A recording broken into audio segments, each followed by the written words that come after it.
सभी छोटे बड़े श्रोताओं को सुनीता भटनागर का प्यार भरा नमस्कार।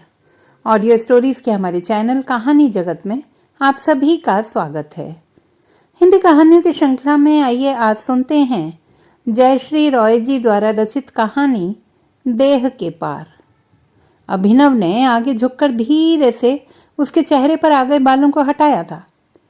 इस तरह से उसके बालों के हटाए जाने में जाने क्या था कि नव्या अंदर तक सिहर गई थी। सहमी आंखों से देखा था उसे, एक पलक कप कपाती हुई। बहुत कुछ था उसकी नजरों में, लगाव और इच्छा के बीच किसी चीजें, अनाम मगर बहुत स्पष्ट।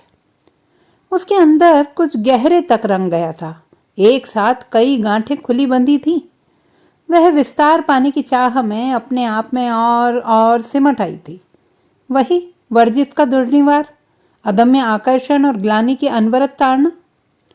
इतने करीब होने से उसकी देह गंध नव्या के नाचपुटों को छू रही थी। शराब, कोलोन और सिगरेट की मिलीजुली गंध। बेईमान, दिलफरेब मगर खूबसूरत। वह अपने भीतर चढ़ते ज्वार को महसूसती है। हर बार यही होता है। उसके करीब आते ही सारे यत्न से बांधे गए तटबंध ताश के पत्तों की तरह भर भराकर गिर पड़ते हैं। बहुत लज्जाजनक है यह सब।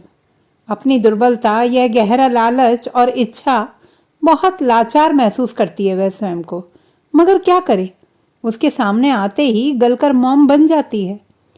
ऐसी ही तासीर है उसकी। उन कत्थई पिघलती आंखों का नशे में भीगी हुई अबाध्य उद्दंड अपनी गीली थरथराती आवाज को सतर्क करने का एक असफल प्रयास करती है वह। एक बार फिर, अब चलूंगी, अभी सुनू का क्लास खत्म हो गया होगा। वह जानती थी कि इस बार भी उसकी आवाज ने उसकी आंखों का साथ नहीं दिया था। वही विश्वासघात स्वयं का दिया हुआ। मगर उसके उठते ही अभिनव ने उसका हाथ पकड़ लिया था। थोड़ी देर और रुक जाती, अभी दिल भरा नहीं है। अभिनव की उष्ण उंगलियों में उसकी सूनी कलाई चूड़ियों की तरह झंझनाई थी। जी चाहा था वहीं ढह जाए, उसकी गोद में, मगर ऐसा कुछ भी करना उसके वश में नहीं था।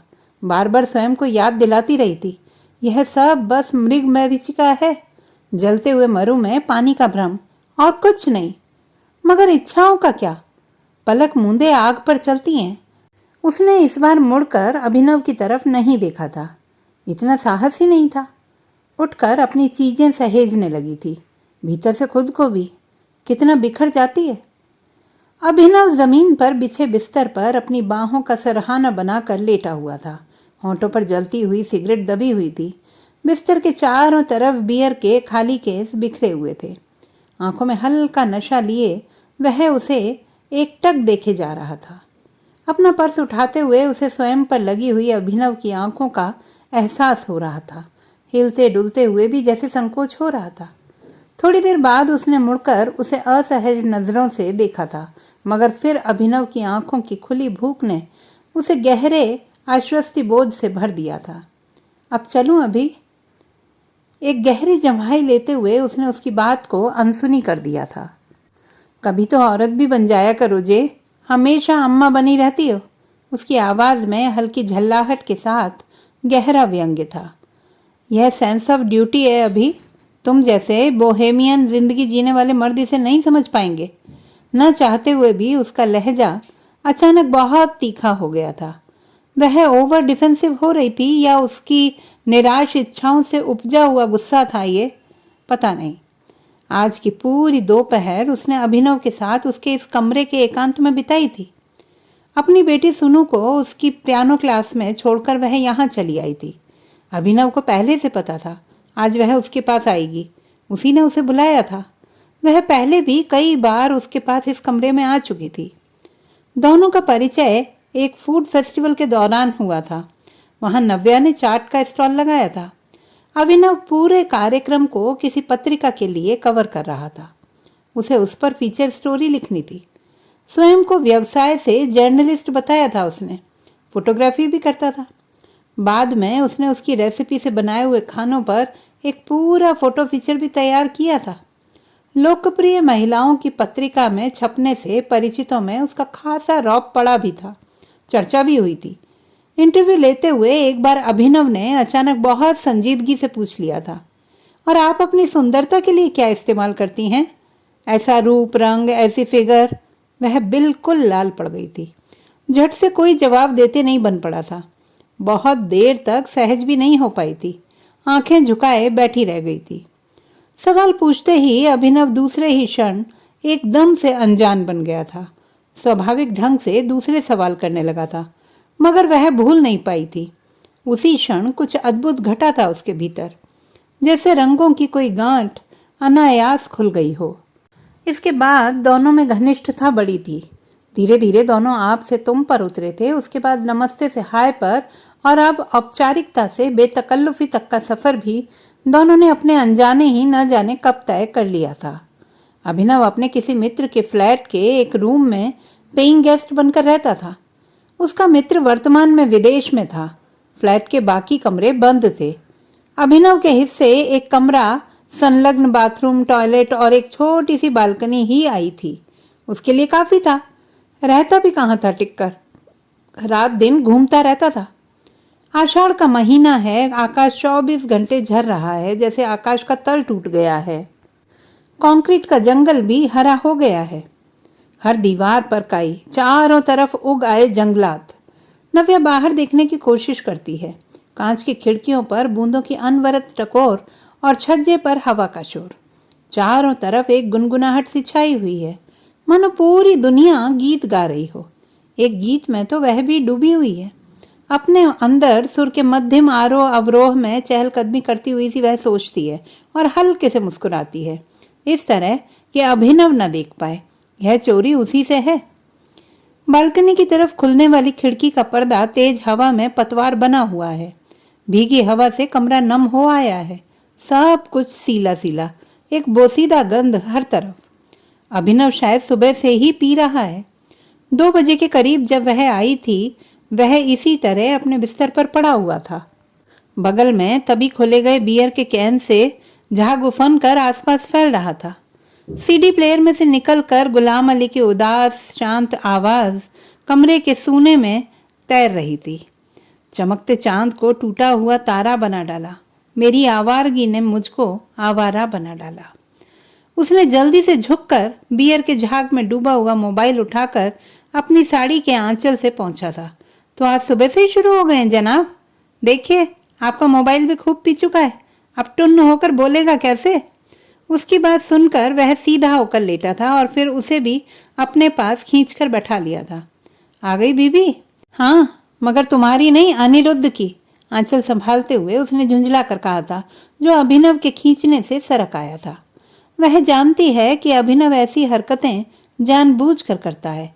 न जाने उसका इस तरह से उसे बीवी कहना उसे क्यों नहीं अच्छा लगता। शायद यह उसके कहने का व्यंग्य भरा लहजा था जो उसे दंश दे जाता था।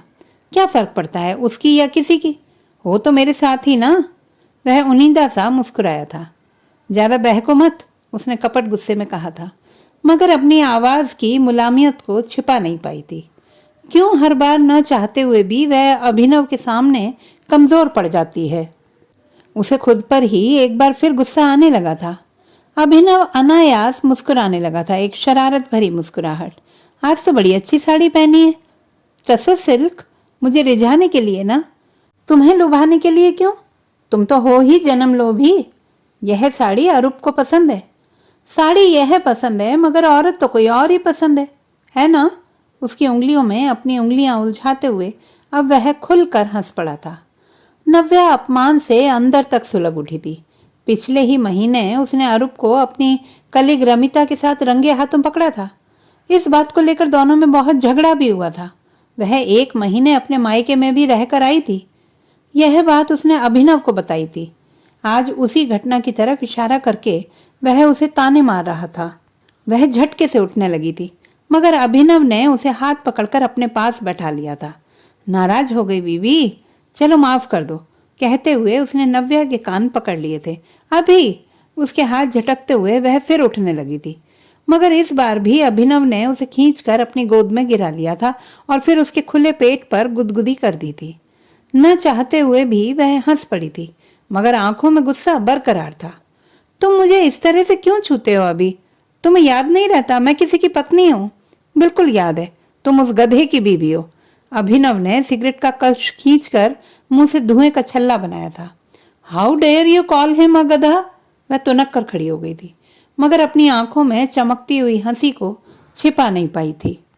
अब गधे को गधा न कहूं तो क्या घोड़ा कहूं? वह अब भी लापरवाही से धुएं के छल्ले उड़ा रहा था। नव्या उसकी तरफ पीठ करके खड़ी हो गई थी। थोड़ी देर तक कमरे में एक थमकता हुआ मौन पसरा रहा था। फिर न जाने कब अभिनव उठकर उसके पास आ खड़ा हुआ था। उसकी खुली पीठ पर उंगलियां फिराते हुए गुनगुनाया था, अच्छा जी मैं हारी, चलो मान जाओ ना। मुझे इस तरह से मत छुआ करो अभी। नव्या की आवाज में अब मिन्नत थी। बहुत लाचार दिख रही थी वह इस समय। क्यों? अभिनव ने उसकी आंखों में झांका था। कुछ होता है? नहीं, कुछ भी नहीं, बिल्कुल भी नहीं। कहते कहते नव्या एकदम से रुआंसी हो आई थी। उसकी तरफ देखते हुए अभिनव की आंखों में दया के से भाव उतर आए थे। डोंट माइंड यार, मैं बड़ा चिपकू किस्म का आदमी हूँ। बचपन में 5-6 साल तक माँ का दूध पीता रहा। हर वक्त उनके साथ ही लगा रहता था। 10 साल तक तो उनकी गोद में ही सोता रहा। माँ मुझे गोद में लिए लिए ही पूरी फिल्म देख लेती थी। उसके आंचल की तरफ देखते हुए यह बात उसने न जाने किस अजीब सी आवाज में कही थी। सुनकर उसके अंदर ठंडी लहरें उठने लगी थी। देह की नर्म रेखाएं सिहर कर कठिन हो आई थीं। क्या कहना चाह रहा था वह? उसकी स्थिति भांप कर ही शायद अभिनव ने अचानक से बातचीत का विषय बदल दिया था। अच्छा, अब एक खुशखबरी सुनो। क्या? मेरी नौकरी चली गई। वाह! उसने भी नाटकीयता में उसका साथ दिया था। हालांकि सुनकर उसे अंदर ही अंदर गहरा धक्का लगा था। इस साल यह उसकी चौथी नौकरी छूटी थी। कहीं टिककर काम नहीं कर पाता था। अब खाओगे क्या? उसने अपनी ठोड़ी पर हाथ रखकर आंखों को झपकाया था। कच्चू? और क्या? वह कहाँ कम जाने वाला था। और बियर का पैसा, वो कहाँ से आएगा? तुम हो ना मेरी सेठानी। कहते हुए अभिनव ने उसके पर्स से टटोल कर 500 का नोट निकाल लिया था। नव्या को अच्छा नहीं लगा था। पिछली बार भी उसने उसके पर्स से मजाक ही मजाक में 1000 रुपए निकाल लिए थे। अरे मुझे इंटरनेट का बिल भरना है, वरना कल जरूर बंद हो जाएगा। कोई बात नहीं बीबी, अपने पति से मांग लेना, इतना तो लुटाता है दूसरों पर। इसलिए मैं भी लुटाऊं? कहते ही उसे लगा था कुछ गलत कह गई है, मगर अभिनव पूर्ववत मुस्कुराता रहा था। यह उधार मेरे खाते में लिखवा लो, अगले जन्म में सूद सहित लौटा दूंगा। वह कुड़ कर रह गई थी। कहती भी तो क्या, अभिनव पर किसी बात का असर ही नहीं होता था। न जाने किस धातु से बना था। अभिनव ने अब तकिए के नीचे से एक लिफाफा निकाला। अच्छा चलो, इनमें से एक तस्वीर चुनो। इस साल मुझे शादी करनी ही पड़ेगी। पूरे 32 का हो गया हूँ, माँ जान खा रही हैं। लिफाफे के अंदर 3 तस्वीरें थीं, लड़कियों की। नव्या के अंदर जैसे एकदम से कोई दीवार बैठ गई थी। एक निःशब्द कंपन और उसकी फैलती हुई तरंगें। वह न देखती हुई नजरों से तस्वीरों को ताकती रही थी, मगर धुंधलाई हुई नजरों से कुछ स्पष्ट नहीं दिखा था। गनीमत हुई कि अभिनव ने उसके चेहरे के यह भाव नहीं देखे। वह दूसरी तरफ देखते हुए सिगरेट सुलगा रहा था। कुछ देर तक उन तस्वीरों को नामालूम घूर कर उसने बिस्तर पर फेंक दिया था। अभिनव ने लपक कर उन्हें समेटा था। अरे रे, क्या करती हो जालिम? आहिस्ता से, हसीनाएं हैं, चोट खा जाएंगी। हसीनाएं? My foot. नव्या एकदम से झुंझला पड़ी थी। किसी से भी शादी कर लो, क्या फर्क पड़ता है? मैं तो कहती हूँ तीनों से कर लो। तीनों से? कुछ ज्यादा नहीं हो जाएगा? मेरी सेहत का तो कुछ ख्याल करो बीवी। ज्यादा क्यों? तुम तो हो ही मिस्टर कासानोवा, 100 को भी संभाल लोगे। वह अपनी आवाज की तलखी छिपा नहीं पा रही थी। थैंक्स फॉर द कॉम्प्लीमेंट, कहते हुए उसने उसे अपनी बाहों में भर लिया था। आर यू जेलस बीबी? Tell me, are you jealous? Why should I be? कहते हुए वह अपने शब्दों के विरुद्ध उसकी बाहों में मोम हो आई थी। ऐसा क्यों होता है? दुर्बलता के एक छोटे से क्षण में वह उसके सीने से लग गई थी। जलती हुई पलकों को मींच कर उसने किसी तरह अपने आंसुओं को बहने से रोका था। सेमल के फाहे की तरह एक रेशमी ख्याल अनायास उड़ता हुआ आया था। अगर कुछ चाहती हूँ तो बस यही चाहती हूँ, इन बाहों के घेरे में बंधी रहना, देह की तपिश में पिघलना, सांसों की लय में निरंतर बहना, किसी बंधनहीन नदी की तरह अबाध्य, उच्छृंखल, यदि समय को बांधा जा सकता तो वह इस क्षण को फ्रेम में जड़कर हमेशा के लिए अपने पास रख लेती। न जाने कितनी देर बाद अपने ही ख्यालों से चौंक कर वह अभिनव से अलग हो गई थी। कभी जिंदगी को अपनी मर्जी से भी तो जी लो, यह मुखौटा ओढ़ ओढ़ कर थक नहीं जाती हो। कहते हुए अभिनव की आंखों में गहरी समझ थी, जैसे उसे आर पार देख रहा हो। उसकी इन बेधसी हुई आंखों से नव्या को डर लगता है। वे सीधे कपड़ों के अंदर उतर जाती हैं। वह बिल्कुल विवस्त्र हो जाती है। अपनी सांसों को सम में लाते हुए उसने इधर उधर देखा था। उसकी तरफ देखने से बचने के लिए, इस बरसात में एक कप चाय मिल सकती है? चाय? छी, ऐसे मौसम में कोई चाय पीता है? आसमान से मय बरस रहा है, जमीन सरोबार है, हवा नशे से बोझिल है, और तुम हो कि हाउ अनरोमांटिक। खैर लो। कहते हुए अभिनव ने बियर का कैन उसके मुंह से लगा दिया था। ना करते हुए भी 2-4 घूंट उसके गले से नीचे उतर ही गए थे।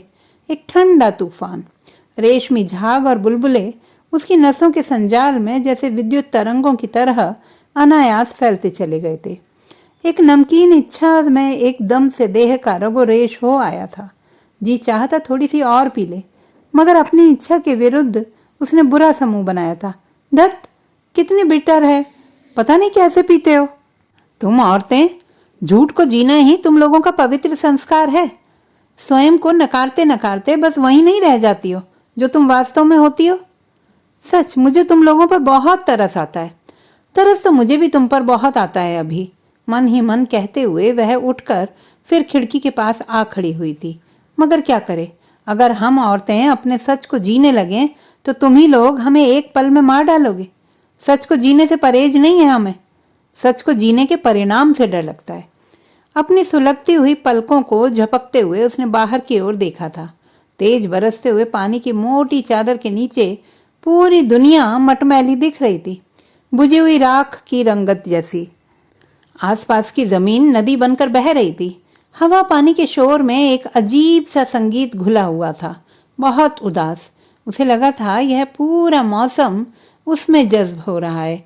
गंध और अनुभूति की तरह उसके रेशे रेशे में गूंजती हुई स्वप्न और इच्छा की एक तरल वेणी। वह यकायक एक अनाम अझेल प्रतीति से भर उठी थी, जैसे पीड़ा के कगार पर अरसे का पथराया मौन चीख में तब्दील होकर टूट पड़ना चाहता है। एक परकटे पक्षी की छटपटाहट समेटे हुए वह चुपचाप खड़ी रही, अपने अंदर के झरते हुए आसमान के नीचे निश्चेष्ट, निर्वाक, तरबतर होते हुए। न जाने कब अभिनव उसके पीछे आ खड़ा हुआ था। अपनी कमर की खुली त्वचा पर उसकी हथेली के आंच भरे स्पर्श को महसूसते हुए वह एक पागल इच्छा और आंसुओं की नमक में अंदर ही अंदर घुलती जा रही थी। हवा में बियर, सिगरेट की गंध के साथ अभिनव की देह गंध भी फैली हुई थी।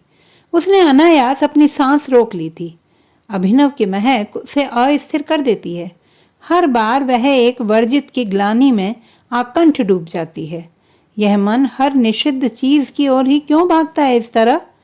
धीरे से मुड़कर उसने अभिनव की आंखों में झांका था। वहां एक बेफिक्र मस्ती और खुमार के सिवा कुछ भी नहीं था। दृष्टि में कोई गहराई नहीं, बस इच्छाओं का एक उथला सागर है। वहां वह भी नहीं, उसकी काया है, फकत उतार चढ़ाव और मांसलता। आखिर क्या हूं मैं उसके लिए? अनायास वह सोच पड़ी थी। इस उबाऊ निर्जन दोपहर को काटने का साधन मात्र। शायद अभिनव मुझे एक बोर्ड हाउस वाइफ से ज्यादा कुछ नहीं समझता, जिसके पास ढेर सारा समय और उदासी भरा अकेलापन है। ऐसी औरतें इजी टारगेट होती हैं, अ सिटिंग डक। इन्हें आसानी से एक्सप्लॉइट किया जा सकता है। थोड़े से मीठे शब्द और साहचर्य के बदले ये सब कुछ लुटाने को तैयार हो जाती हैं। अपने अंदर का संचित प्यार और इच्छाएं दोनों हाथों से उंडेल देती हैं, धारासार, साथ में रुपए पैसे भी। मगर मेरा सच तो यह नहीं है।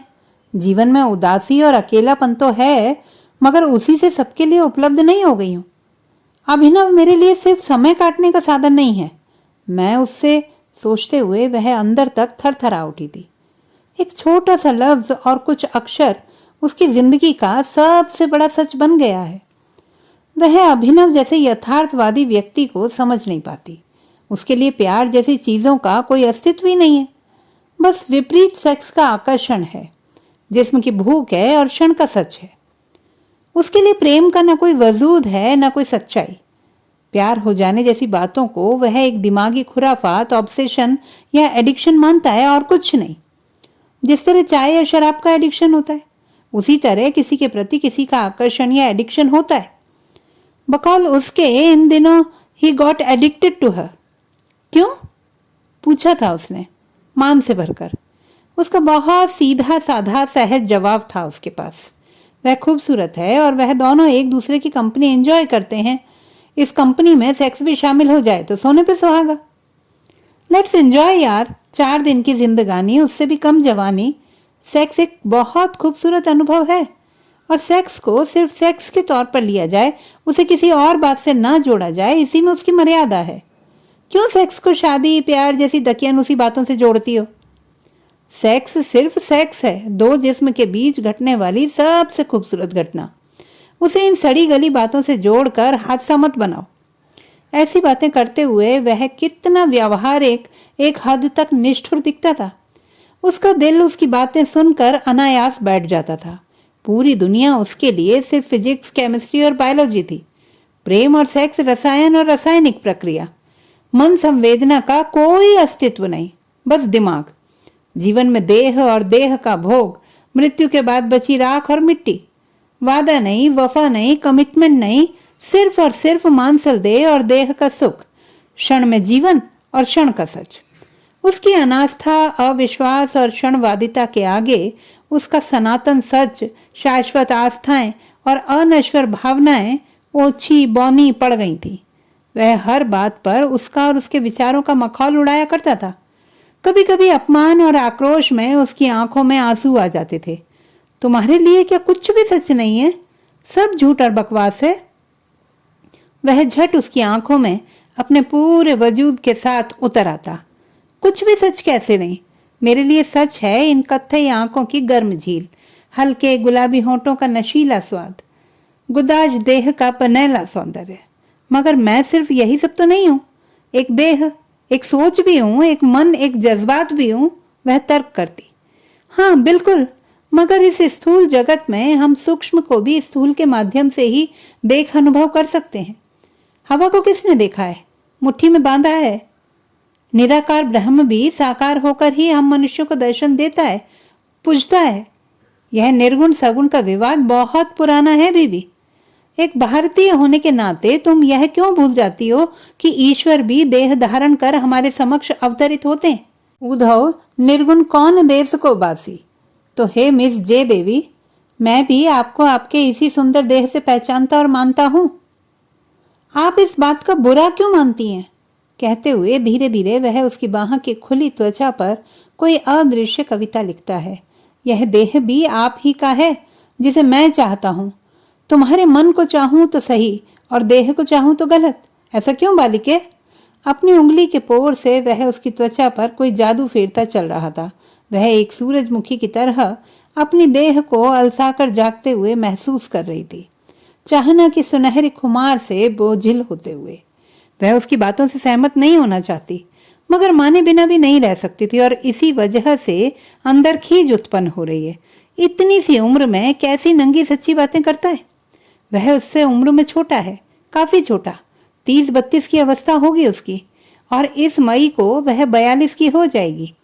एक शाल के जवान पौधे की तरह, ताजा, चमकीला, यौवन और जीवन की अनंत संभावनाओं से लबरेज, हर क्षण खिल पड़ने, विहंस पड़ने को तैयार। जिंदगी उसके रगो रेश में मधु की सुनहरी धार की तरह भरी हुई है, बूंद बूंद टपकती हुई, रिसती हुई हर क्षण। बहुत गर्मी होने लगी है। वह अपने मुंह में सिगरेट दबाए उसे एक आंख से घूरता है, उसकी दूसरी आंख मुंदी हुई है। I hope you don't mind J, कहते हुए वह अपनी मुसी हुई सफेद सूती शर्ट धीरे धीरे उतारता है। वह उसके पीछे खड़ी दूसरी तरफ देखने का प्रयास करती है, मगर उसकी नजर अभिनव की पीठ पर जमी रह जाती है। जवान मछलियों से भरा हुआ शरीर जैसे पत्थर से तराश कर बनाया गया है। वह चाहकर भी अपनी आंखें फेर नहीं पाती। एक दुर्वार आकर्षण में उसकी पलकें जैसे वहीं जमकर रह गई हैं। कुछ पल रुककर, शायद सायास ही, वह धीरे से उसकी ओर मुड़ा था, आंखों में इच्छा का खुला निमंत्रण लिए। एक झटके से वह मुड़ी थी, उसकी तरफ पीठ करते हुए। एक मृसन डोर जैसे एकदम से टूटा था। तड़कता हुआ कुछ रेशम सा, बहुत कोमल और दुर्बल। अंदर फैलता हुआ वही ध्वनि तरंग और उसका मध्यम कंपन।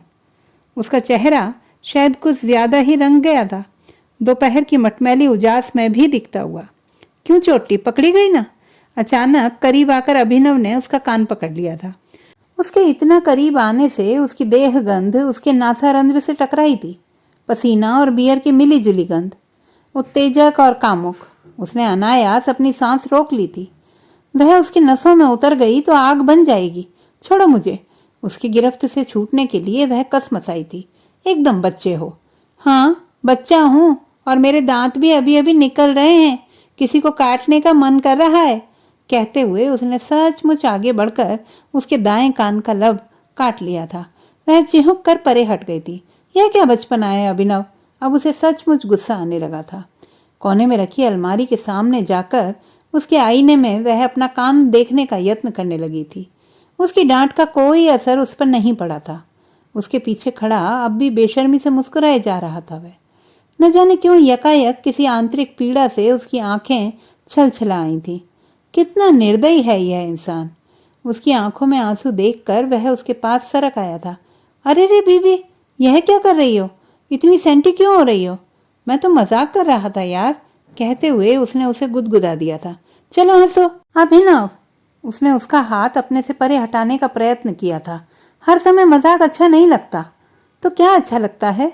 झुककर उसकी आंखों में झांकते हुए न जाने कैसी आवाज में उसने यह बात पूछी थी कि सुनकर उसके सीने में एक ठंडी लहर सी उठकर खो गई थी।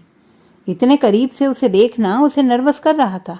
अपनी जगह से हटने का प्रयास करते ही उसने उसे ठेल कर दीवार से लगा दिया था। उसके दोनों हाथ उसके दोनों तरफ दीवार पर टिके थे। थोड़ी देर कोशिश करके वह चुप हो गई थी। उसकी तरफ न देखते हुए उसकी पलकों में हल्की लरज समा गई थी। दिल धड़क रहा था, किसी पक्षी के फरफराते हुए पंख की तरह। मैंने पूछा, मिस जे, हर वक्त क्या करना अच्छा नहीं लगता है आपको? उसकी आवाज नीची और गहरी थी। उसके दिल की कई धड़कनें एक साथ खो गई थी। जानकर क्या करोगे? फिर वही करूंगा हमेशा। मैं नहीं जानती। नहीं जानती या बताना नहीं चाहती? कहा ना नहीं जानती। वह अब रुआंसी होने लगी थी। किसी टीनएजर की तरह उसने अपनी नजरें झुकाकर अपने नाखून कुतरने का प्रयास किया था। तो फिर मैं बताऊं? पूछते हुए उसकी आंखों में सितारे थे, नटखट हंसी भी। क्या? उसने उखड़ती हुई सांसों के बीच बड़ी मुश्किल से पूछा था। यही कि हमेशा क्या करना अच्छा लगता है। उसने झुककर उसकी खुली बाह पर अपनी नाक रगड़ी थी, बहुत हल्के हल्के। एक गहरी सांस खींचकर कहा था, कितनी महकती हो तुम, चांपा की तरह। अभी उसने अपनी बेतरतीब होती धड़कनों के साथ ढलकता हुआ आंचल संभाला था। मैंने तुम्हें कितनी बार मना किया है, मुझसे ऐसी बातें मत किया करो। धीरे धीरे सरकते हुए वह उसकी बाहों के घेरे से बाहर निकल गई थी और फिर वहीं जमीन पर बैठ गई थी। पलकों पर अनायास गहरे बादल घिर आए थे। वह रोने लगी थी, सिसक सिसक कर। तुम्हें मुझ पर रहम नहीं आता? इतने निष्ठुर क्यों हो? अभिनव ने उसकी बात का कोई जवाब नहीं दिया था। बगल में बैठकर चुपचाप सिगरेट के कश खींचता रहा था। बाहर हवा की गति के साथ बारिश और भी तेज हो गई थी। सामने के छज्जे पर गिरती हुई बूंदों का अनवरत शोर बना हुआ था। खिड़की के पर्दे हवा में उड़ते हुए रंगीन पतंग की तरह लग रहे थे। न जाने वह कितनी देर तक रोती रही थी। अभिनव ने उसे रोका नहीं था। धैर्य के साथ बैठा रहा था, चुपचाप और गंभीर। एक समय के बाद जब उसका रोना प्रायः बंद हो आया था, उसने एक टिश्यू पेपर उसके हाथ में थमाया था। रो चुकी? Are you feeling better now? देर तक रोकर वह सचमुच बरसे हुए बादल की तरह हल्की हो आई थी। टिश्यू से चेहरा पहुंचते हुए अब उसके चेहरे पर झेप भरी मुस्कान थी। क्यों, यह कीमती मोती इस तरह से जाया करती हो? उसकी ठोड़ी से एक बूंद आंसू अपनी उंगली के पोर में लेकर वह उसे देर तक गंभीर होकर देखता रहा था। तुम रोती हुई अच्छी नहीं लगती जे। उसके स्वर में संजीदगी थी। एक लंबी चुप्पी के बाद उसने फिर कहा था, चुपती हुई सी आवाज में, जिसे यकायक बहुत थक गया हो। जिंदगी बहुत मुश्किल है जे, तुम्हारे सपनों की तरह कोमल नहीं। यहाँ इस जमीन पर जीने के लिए ऐसा भी बहुत कुछ करना पड़ता है जिसके लिए आत्मा गवाही नहीं देती। एक छोटी सी जिंदगी के लिए इतने सारे समझौते क्यों? वह उसकी बातें समझ नहीं पा रही थी। बुरा मत मानो, तुम औरतों के पास कम से कम यह विकल्प तो है कि किसी से शादी करके अपना जीवन यापन के लिए निश्चिंत हो जाओ। रूखी सूखी सही तुम्हारे 2 जून की रोटी की जिम्मेदारी किसी और की होती है, मगर हम पुरुषों के पास यह सुख नहीं है। अपनी और अपनों की जिम्मेदारी हमारे सिर पर होती है। वह उसे चुपचाप सुन रही थी। न जाने वह क्या कहना चाह रहा था। उसकी आंखों में टंके सवाल को उसने पढ़ लिया था शायद। तभी रुक रुक कर बोला था, जरा कल्पना करो, एक 16 साल का लड़का इस बड़े और अजनबी शहर में एकदम अकेला, मजबूर, पूंजी के नाम पर उसके पास 2 जोड़ी हाथ पैर के सिवा कुछ भी नहीं। रात के निर्जन में भूख और नींद के बीच वह भी चाहता था अपनी माँ के आंचल के निरापद आश्रय में छिप जाए, वहां मुंह ढककर सो जाए। मगर वह उठकर यकायक खिड़की के पास चला गया था और अनवरत झरते हुए आकाश की तरफ देखते हुए उसने सिगरेट के कश खींचे थे, जैसे खुद को धुएं के बवंडर में डुबो देना चाहता हो। उसके अंदर एक हुक सी उठी थी। जी चाहता बढ़कर उसे अपनी गोद में खींच ले। कितना अकेला दिख रहा था वह उस समय, बिल्कुल डिफेंसलेस। न जाने कितनी देर बाद उसने कहा था खोई हुई आवाज में, मर्द भी मजबूर होते हैं, असहाय और कमजोर भी। मेरे साथ भी वही हुआ जो ऐसी हालत में हो सकता था। एक चिड़िया का बच्चा बाज के द्वारा झपट लिया गया। मैंने अपने आतताइयों के हाथों अपनी सुरक्षा देखी, उनके खूनी पंजों में आश्रय लेकर अपनी जान बचाई। यह जीने की कवायद थी, जुगाड़ थी बीवी, और जीने की कोशिश कभी गलत नहीं हो सकती। क्या कहती हो? कहते हुए वह देर बाद मुड़ा था और उसकी आंखों में झांका था। उसकी आंखें साफ थीं, एकदम निडर, वहां कोई संकोच न था। वह चुपचाप बैठी रह गई थी। कहती भी तो क्या, उसके अंदर संवेदनाएं राह भटकी नदी की तरह उमड़ी फिर रही थीं। चाहती थी उसके चेहरे की सारी उदासी समेट ले, आंचल बनकर पहुंच दे वह सारे दुख जो वह अपने भीतर लिए फिरता है, किसी गुमनाम खत की तरह। एक लंबे बेचैन सन्नाटे के बाद वह एक बार फिर उसके पास आ बैठा था, उसका हाथ अपने हाथ में लेते हुए। मैं हमेशा बहुत सुंदर था। उस कम उम्र में तो कुछ ज्यादा ही गोरा रंग, घुंघराले बाल, लाल होंठ, तो हाथों हाथ लिया गया। इस बेरहम शहर में कोई मन नहीं देखता, मगर शरीर हॉट केक की तरह बिक जाता है। उसकी बातें सुनते सुनते उसके भीतर एक डर आकार लेने लगा था। वह क्या कहना चाह रहा है? उसकी सोच से बेखबर उसने उठकर फ्रिज से बियर का दूसरा कैन निकाल लिया था। तुम जानती हो जे, पहली बार मेरा बलात्कार एक 100 किलो के गंदे रीछ जैसे आदमी ने किया था। कहते हुए उसकी आवाज सपाट थी, मगर सुनकर वह भीतर तक थरथरा उठी थी। ये क्या कह गया वह? 3 दिन से भूखा था, गांव से नौकरी की तलाश में शहर आया था, लिखने की भी धुन थी। उस रात रेलवे स्टेशन की एक बेंच पर सोया था। मुझे वहां सोया हुआ देखकर एक हवलदार बिना किसी चेतावनी के मुझ पर टूट पड़ा था। अपने बूट से मुझे बेरहमी से कोंचे जा रहा था। अचानक हुए उस हमले से मैं बेहद डर गया था। भीषण प्रहार से खुद को बचाने की कोशिश करते हुए मैं बस अपनी माँ को पुकारे जा रहा था और कुछ सूझ ही नहीं रहा था। बहुत तकलीफ के क्षणों में न जाने क्यों अपनी माँ ही याद आती है। एक क्षण के लिए अभिनव की आवाज लड़खड़ा गई थी, जैसे उसमें पानी भर आया हो। फिर कहा था, और उसी समय वह आदमी वहां आया, विशालकाय और कदर्य, अपने महंगे कपड़ों से कोई अमीर आदमी लगता था। उसे देखते ही उस हवलदार ने उसे एक जोरदार सलाम बजाया था। मुझे उस हवलदार से छुड़ाकर वह उस रात मुझे अपने घर ले गया था। वहां नहला धुला कर अच्छा खाना खिलाया था और फिर पूरी रात मुझे भूखता रहा था। अंत तक मैं बेहोश हो गया था, मगर कोई प्रतिवाद नहीं कर पाया था। बहुत डरा हुआ था मैं, लाचार तो था ही। उसकी बातें सुनते हुए बड़ी मुश्किल से उसने अपने आंसुओं को रोका था। न जाने कब उसने उसका हाथ कसकर पकड़ लिया था। Don't feel sorry for me J. उसकी तरफ देखकर न जाने वह किस तरह मुस्कुराया था। कम उम्र में यह बातें तकलीफ देती थी, मगर अब आदत हो गई है। अब समझ सकता हूँ दुनिया में हर एक चीज की एक कीमत होती है। यह मेरे जीने की कीमत थी, मुझे चुकाना ही था। कहते हुए उसने उसकी बाईं हथेली पर अपने होंठ रख दिए। उसे लगा था अंगार छू गया है, मगर सिहरने के बावजूद वह अपना हाथ हटा नहीं पाई थी। चुपचाप बैठी रह गई थी, मंत्रमुग्ध की तरह। थोड़ी देर बाद उसने उसका हाथ उसकी गोद में वापस रख दिया था। देह का स्वाद मैं एक जमाने से भूल गया हूँ जे। दूसरों की जरूरतें पूरी करते करते एक मशीन बनकर रह गया हूँ।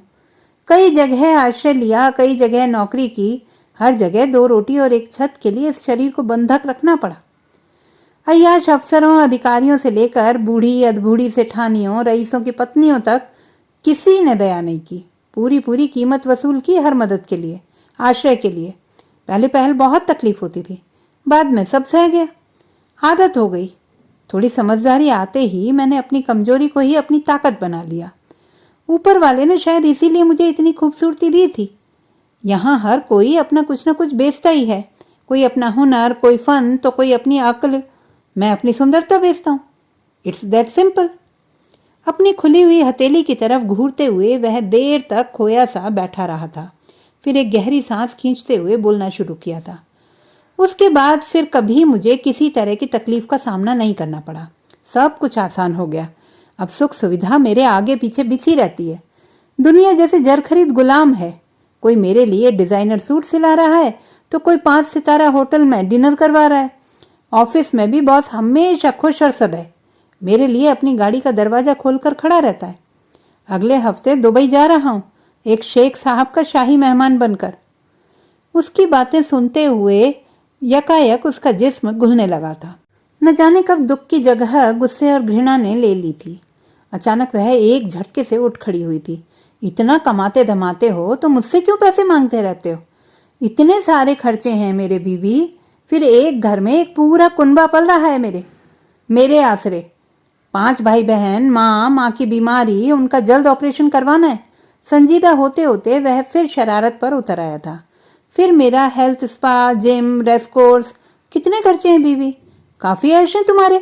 उसका स्वर तल्ख हो उठा था, मगर वह उसी ढिठाई से मुस्कुराता रहा था। तुम जैसी सेठानियों की मेहरबानी है। न मैं तुम्हारी बीवी हूं न सेठानी। अब वह सचमुच नाराज हो गई थी। बेशर्मी की भी एक हद होती है। गुस्सा क्यों होती हो जे? मेरी स्थिति समझो यार, हम दोनों तो एक जैसे ही हैं। उसकी बात पर उसे हैरानी हुई थी, नाराजगी भी। तुम अपने साथ मेरी तुलना कर रहे हो? क्यों नहीं करनी चाहिए? हम दोनों ही तो जीने के लिए, रोटी और छत के लिए इस जीवन को रहन पर चढ़ाए हुए हैं। समझौते कर रहे हैं, अनचाहे रिश्तों को ढो रहे हैं। जिस इंसान से तुम नफरत करती हो उसी का सिंदूर लगाकर उसके नाम का करवा चौथ करती हो, उसके साथ हम बिस्तर होती हो। किस लिए? जीने के लिए ही ना। डोंट माइंड बीबी, सुनने को बहुत बुरा लगता है, मगर यह भी तो एक अर्थ में वैश्यावृत्ति ही है। सुख सुविधा और सुरक्षा के लिए स्वयं को देना, अपनी मर्जी से या मर्जी के बिना। वह गुस्से में थी, मगर उसकी बातें सुनते हुए यकायक उसके अंदर का कोई अदेखा हिस्सा अवश हो आया था। कितनी सांघातिक थी उसकी बातें, सच्ची भी, तभी तो इतनी यातनादायक भी। उसके अंदर न जाने क्या इस तरह से घुलाने लगा था। आगे बढ़कर उसने दीवार का सहारा ले लिया था, वरना गिर ही पड़ती। एक बार फिर उसकी आंखों से आंसू बहने लगे थे। तुम मुझे क्यों कर मिल गए अभी? मेरा जीना मुश्किल हो गया। मुझसे मिलने से पहले खुश थी? हाँ थी, क्योंकि तब कोई चाह नहीं थी। कहते हुए वह यकायक रुक गई थी। क्या कह रही हूं मैं? यदि पकड़ में आ गई तो यह दस्यु तो मुझे पूरी तरह से लूट लेगा। मेरी कमजोरियां इसके हाथ नहीं लगनी चाहिए। तो अब चाह है? कहते हुए वह उस पर झुक आया था, इतना कि वह उसके बोझ तले दबने लगी थी। उसकी सांसें रुकने को हो आई थी। कहो ना, अब चाह है? पूछते हुए उसकी कत्थई पुतलियां एक धीमी आंच में पिघलने लगी थी, ऊष्मा में भीगते हुए। उसकी देह का सामीप्य, उससे उठती मर्दानी गंध, हरारत उसे गश सा आने लगा था। उसने अपनी आंखें मूंद ली थी। अब मुझे जाने दो अभी। वह रिहाई मांग रही थी, न जाने किससे, उससे या स्वयं से। अगर जाना ही है हर बार इस तरह से, तो फिर आती ही क्यों हो? काश मुझे यह पता होता अभी। उसने अब तक अपनी आंखें नहीं खोली थी। एक पिघलाव निरंतर उसके अंदर लगा था। वह पानी हो रही थी सर से पांव तक। मगर मुझे पता है जे। उसने अपनी सिंकी उंगलियां उसके गाल पर फिराई थी। अभी उसकी पलकों पर फिर नमक से घुलाई थी। अच्छा बाबा, फिर से रो मत पड़ना, यू सैंटी गर्ल। एकाएक वह उसके सामने से हट गया था। उसने अपना आंचल संभाला था। जे, यह खूबसूरत दिन, बरसता हुआ आकाश, एकांत, हम और तुम, मेरे पास आओ ना। मैं तुम्हारे जिस्म में पराग बो दूंगा, खिल पड़ोगी फूलों की तरह। सच। अपने बिस्तर पर लेट कर वह फिर उसे देखने लगा था, आंखों में अनाम इच्छाओं का सारा आकाश लिए। वही खोयापन और विसन्नता। वह खुद को समेट कर उठ खड़ी हुई थी। मुझे अब चलना चाहिए, रुक गई तो शायद फिर कभी न जा पाऊं। मगर उसके कदम नहीं उठे थे। जहां की तहां खड़ी रह गई थी, जैसे जमीन में चुन दी गई हो। एक अदृश्य डोर उसके आसपास थी, उसे बांधे हुए। क्या तुम्हें मुझसे घिन आती है जे, यह सब सुनने के बाद? नहीं, ऐसा बिल्कुल नहीं है। तुम एक शरीर ही नहीं हो मेरे लिए, और भी बहुत कुछ हो। एक सोच, एक व्यक्तित्व, एक दोस्त, एक बहुत भले इंसान। कहते हुए उसकी आवाज भीग आई थी। उसकी बात सुनकर वह देर तक चुप रह गया था। उस क्षण उसकी आंखों में जाने क्या था, बहुत कोमल सा कुछ, एकदम नया, कोरा। उसके लिए उन्हें सहना कठिन हो गया था। अपनी पीठ फेर कर वह खड़ी हो गई थी, अपनी हौल दिली को संभालते हुए। तुम भी सिर्फ एक औरत नहीं हो मेरे लिए जे। शरीर की कमी नहीं मुझे, यह तुम्हारी सोच, तुम्हारे व्यक्तित्व का अनोखापन है जो मुझे खींचता है। वह चुपचाप सुनती रही थी, कहती भी तो क्या, एक अबुझ अनुभूतियों का गुंजल बनकर रह गई थी, अंदर ही अंदर, खुद को सुलझाने की कोशिश में बेतरह उलझती हुई। यह तुम्हारी आंखें हैं ना, भूरी भूरी, ललछों, मुझे अक्सर रातों को सोने नहीं देती। आकाश के सारे तारे गिन चुका हूं इनकी याद में। वह करवट बदल कर अब उसे सीधे देख रहा था, उन्हीं बुखार चढ़ी सी नजर से। उसकी ठंडी त्वचा में आंच भर आई थी। अपने दहकते हुए गालों को दोनों हाथों से दबाए वह खड़ी रह गई थी। कितनी प्यास है उसके अंदर, न जाने कितनी मरुओं की। रेत हुई जा रही है, शर्ती हुई अनवरत, अंदर ही अंदर। उम्र हो गई है न जीते हुए। जिंदगी महज सांसों और धड़कनों को नाम नहीं है, इससे भी आगे की कोई चीज है। मुस्कुराहट का उजला मुखौटा ओढ़कर दूसरों को ठग लेती है, मगर खुद का क्या? उसे अरूप का चेहरा याद हो आया अनायास। वह मेरा कौन है? रिश्तों के नाम में कोई अनुभूति भी भर देता, अर्थ भर देता। एक भरे पूरे घर का सन्नाटा उनके रिश्ते का अकेला सच है। वह साथ रहते हैं मगर अकेला जीते हैं। अरूप के हिस्से पूरी दुनिया आई है, मगर उसके हिस्से? इस दुनिया का भ्रम, परछाइयां, निपट मौन, एकदम पथराया हुआ। वह चल रही है, साथ निभा रही है, मगर किसका? वह जिसका साथ दे रही है वह तो उसे बहुत पीछे छोड़ देना चाहता है। एक अधिकार भावना के वशीभूत अरूप उस पर कब्जा जमाए हुए है। बस वह उसकी संपत्ति है, सामान, वरना उसका साथ किसे चाहिए? वह एक भरे पूरे घर की मिस्ट्रेस है, मगर यह सजावट के शब्द उसे खुशी नहीं दे पाते। वह स्वयं को भरमा नहीं पाती। वह अपने अकेलेपन की यातना को हर पल जीती है। अवज्ञा, अपमान, अवहेलना के भाव उसके अंदर कांटे की तरह हर पल बिंधे रहते। रिश्ते के नाम पर उनके बीच एक छत और बिस्तर के सिवा कुछ नहीं बचा है, मगर वही उसके जीवन का सबसे बड़ा सच है, जिसे बंदर के मरे हुए बच्चे की तरह उसने अपने सीने से चिपकाए फिरना है आजन्म। कितनी थक जाती है वह इस झूठ को जीते हुए। अंदर की प्यास मरुभूमि बन गई है, फैल रही है रात दिन, सब कुछ रेत कर रही है। तृष्णा की हद यह है कि सारा समंदर, सारा आकाश पी जाए, मगर फिर भी यह आग ना बुझे, यह अतृप्ति न जाए। न जाने किस प्रत्याशा में रोज यहाँ इस तरह दौड़ी चली आती है, मगर विडंबना यह है कि यहाँ भी ज्यादा देर ठहर नहीं पाती। आकर लौट जाती है अपनी सारी भूख प्यास समेट कर, उसी मरु की ओर जहाँ उसके लिए कोई जल का सोता नहीं। उसे उसके कारावास की आदत हो गई है, अपने घर की आदत हो गई है। अब दरवाजा खुल भी जाए तो क्या, उसके पंखों में कोई उड़ान नहीं बची है। बस थकान है, गहरी थकान, रूह तक उतरी हुई, धंसी हुई। दूसरों से क्या पाना चाहती है वह नहीं जानती, मगर स्वयं को देना चाहती थी अपनी संपूर्णता में। उजाड़ उंडेल कर वह जरूर जानती है बार बार लौटा दी गई है अपनों के दरवाजे से। उसे किसी को कुछ भी नहीं चाहिए, अरूप को भी, बस एक इस देह के सिवा। मगर वह बस इतना ही तो नहीं है। यातना बनी रहती है स्वयं के न स्वीकारे जाने से, न पहचाने जाने से।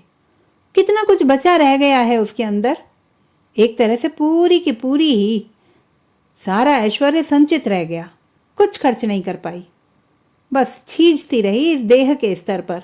मन घिसता है तो चंदन बनता है, मगर शरीर घिसता है तो कीचड़ और मिट्टी, और क्या। इस कीचड़ में एक अकेले कमल को जिलाए रखने की कोशिश में यहाँ अभिनव के पास आती है वह, और लौट जाती है। वह भी मौसम के थपेड़े झेल कर पत्थर बन गया है, न अपनी पहचान देता है, न पहचानना चाहता है। संबंध उसे खौफ देता है, डरावना लगता है। मुखौटों के पीछे जी रहा है, उसे उतारना नहीं चाहता। वह बाहर देखती है, मटमैली दोपहर में शाम का नील घुलने लगा था। पानी झरकर सलेटी बादल फीके हो आए थे, एकदम तरल और पारदर्शी से। क्षितिज में रोशनी की हल्की पीली कौंध थी, डूबने से पहले का उजाला। न जाने क्यों अनायास उसकी आंखों के सामने उसका अब तक का जीवन किसी स्लाइड शो की तरह चलने लगा था। एक लंबी सड़क सी जिंदगी, धूप में अनवरत जलती हुई, कहीं टुकड़ा भर छाह नहीं। इस सड़क की किस्मत में कोई मंजिल नहीं, बस चलने चलते रहने के भ्रम में पड़े रहना, हमेशा हमेशा। उसने मुड़कर देखा था, अभी तक उसे देख रहा था, आंखों में वही खुला निमंत्रण लिए। एक पल के लिए उसने अपनी आंखें कसकर बंद कर ली थी, फिर फोन करके अपनी सहेली नम्रता से कहा था कि वह सोनाली को पियानो क्लास के बाद अपने साथ अपने घर ले जाए। वह 8 बजे तक उसे वहां से लेने आ जाएगी। उसकी बेटी भी सोनाली के साथ ही पियानो सीख रही थी। उसके बाद उसने अरूप का नंबर मिलाया था। हमेशा की तरह उसका झल्लाया हुआ स्वर, वही बातें, वह देर से आने वाला है, बोर्ड मीटिंग आदि आदि। उसने बातों के बीच में ही फोन काट दिया था। Can't take it any more. Abhinav उसे कौतुक भरी नजरों से देखे जा रहा था। उसके पास जाकर वह खड़ी हो गई थी। तुम्हें हमेशा यही शिकायत रहती है ना कि मैं तुम्हें अपने पास नहीं आने देती? हाँ, वह इसलिए अभी कि मैं तुम्हें खोना नहीं चाहती थी। बहुत करीब होना, दूर जाना है, पा लेना, खो देना है। रिश्तों की पाठशाला ने बहुत पहले सिखा दिया है। तुम्हारे साथ भी इस रिश्ते का यही हश्र हो नहीं चाहती थी, तो अब तुम मुझे खो देना चाहती हो? उसकी बात पूरी करते हुए उसने उसका हाथ पकड़ लिया था। अब खोने पाने के हिसाब में नहीं पड़ना चाहती, तो आओ आज मुझे पूरी तरह खो दो। इस तरह से सही, मगर मेरे लिए तो यह बस पाना ही है। वह तंद्रालस मुस्कुराया था। इसके साथ ही जैसे यकायक आकाश फट पड़ा था। तेज हवा के साथ मोटी मोटी बूंदों में एक बार फिर पानी बरसने लगा था। हवा खिड़की पर दोहत्तड़ मारती हुई गुजर रही थी। छत पर बरसाती में बूंदों की अनवरत टप टप और हवा का शोर था। हर तरफ बरसता हुआ रस का, नेह का मादक संगीत। अभिनव ने उसकी तरफ अपना हाथ बढ़ा दिया था, मगर अभिनव के बड़े हुए हाथों को अनदेखा करते हुए वह बगल में रखी हुई मेज के पास जाकर अपना पूरा पर्स उस पर उलट देती है। देखकर अभिनव हैरत में पड़ गया था। अरे, इतने रुपए? अच्छा, तो अब तक छिपा कर रखे थे, मगर मेरा तो इतना चार्ज नहीं है। यह तुम्हारा मेहनताना नहीं, उधार है। कहते हुए उसकी आवाज में कोई कौतुक नहीं था। उधार? तब तो हो गया, अगले जन्म में ही चुका पाऊंगा। किसी भी जन्म में चुकाना, मगर चुकाना जरूर। कितनी कंजूस हो यार। अभिनव के चेहरे पर बेचारगी छा गई थी। कंजूस नहीं, तुम्हारी दोस्त हूं। तुम्हें खरीद कर, तुम्हारी कीमत लगाकर तुम्हारा अपमान नहीं करना चाहती। फिर तो उन्हीं की जमात में खड़ी हो जाऊंगी जिन्होंने तुम्हें आज यहाँ ला खड़ा किया है, पतन की कगार पर। उसकी बात सुनकर अभिनव के चेहरे का रंग एकदम से बदल गया था, जैसे गोरी रंगत पर राख पड़ गई हो। फिर यह रुपए उधार समझ कर रख लो, घर भेजना है ना? हाँ, और तुम? यह थोड़े से शब्द कहते हुए भी जैसे वह यकायक थक गया था। मैं फिर आऊंगी तुम्हारे पास, बार बार लौट कर इसी तरह। कहाँ जाऊंगी? जा पाऊंगी भला? मगर तुम्हें मुझसे कुछ नहीं चाहिए। मेरा मतलब बदले में। अभिनव एकदम से उलझ गया था, जैसे यह बातें इस दुनिया की नहीं, इस जमाने की नहीं। कहाँ की है वह? किस जमीन की, किस मिट्टी की? चाहिए, तुम्ही से चाहिए बहुत कुछ, मगर इस तरह से नहीं। चाहती हूँ स्वयं को पूरी तरह से उसे देना जिसे बिना मूल्य दे सकूं, और पाना भी बिना मूल्य ही। यह बाजार हाट नहीं, अभी मन की दुनिया है। यहाँ सौदा कुछ इसी तरह से होता है। जान की कीमत सिर्फ जान। वह जैसे नशे में बोल रही थी। आंखों में शराब उतर आई थी, कोरों से छलकती हुई सी। अपने में डूबी हुई वह न जाने किस दुनिया से बोल रही थी। अब तुम आराम करो, अभी तुम बहुत थक गए होंगे। बहुत बोझ है तुम पर, और बहुत लंबा सफर भी। मैं चलती हूँ। कहाँ? अभिनव के सवाल में कोई सवाल नहीं था, बस एक शब्द, अनायास, अवान्तर सा। मैं इस बारिश में आज भीगना चाहती हूँ। खूब खूब तरबतर हो जाना चाहती हूँ, रगोरेज से रूह तक। वह भला क्यों? न जाने अभिनव क्या समझना चाह रहा था। जिंदगी का कोई सवाल इतना दुरूह नहीं था जितना आज यह औरत, यह औरतें। यह तुम नहीं समझोगे अभी। तुम जो हो, औरत होते तो समझ पाते। यह हैंगओवर है। कहते हुए वह दरवाजे की ओर बढ़ गई थी, किसी शराबी की तरह लहराती हुई सी। हैंगओवर? अभिनव उसके पीछे पीछे दरवाजे तक आ गया था, चेहरे पर वही सवाल और उलझन। हाँ अभी, हैंगओवर, प्यार का, कहते हुए उसके अंतिम शब्द अचानक चमकी बिजली की कड़क में खो गए थे। अभिनव दरवाजे में एक बड़े प्रश्न चिन्ह की तरह खड़ा था, उलझनों की गठरी की तरह भारी, बोझिल। उसके पल्ले आज एक पहेली के सिवा कुछ नहीं पड़ा था। हर रिश्ते में औरत वस्तुतः माँ ही क्यों बन जाती है? अपनी जात से इनकी निजात नहीं। उधर वह तेजी से सीढ़ियां उतरकर बरसते हुए पानी में भीगती चली गई थी। कैसा रूप था उसका, पानी और हवा में जलती दीप शिखा सा। वही कौंद, वही लहक, वही उजाला। एक शापग्रस्त यक्षिणी, उतनी ही भटकी भूली हुई मगर सधे कदमों से। यह बंजारापन उसी का चुना हुआ है जिसमें वह अपनी मंजिल से आगे निकल गई है। यह प्यार से आगे की कोई बात है शायद। गिरती बूंदों में पिघलती घुलती सी वह रात के अंधेरे में किसी सपने की तरह धीरे धीरे खो गई थी। अपने दरवाजे पर खड़े अभिनव ने अपने सामने बिछे अंधकार के समुद्र की ओर देखते हुए अपने बहते हुए आंसुओं को रोकने का प्रयास नहीं किया था। उन्हें निर्बाध निरंकुश बहने दिया था। आज वह रोना चाहता है, बहुत। खुशी में रोए हुए आज कितना अरसा हो चुका है उसे। वह फिर से वही बच्चा बन गया है और अपने बचपन में अपनी माँ के पास लौट जाना चाहता है, उनकी गोद में, उनके आंचल के महफूज सुकून भरी छाँव में। तो दोस्तों, ये थी हमारी आज की कहानी। आपको कैसी लगी कमेंट बॉक्स में लिखना ना भूलें। चैनल को सब्सक्राइब करें, लाइक करें और मित्रों के साथ शेयर करें।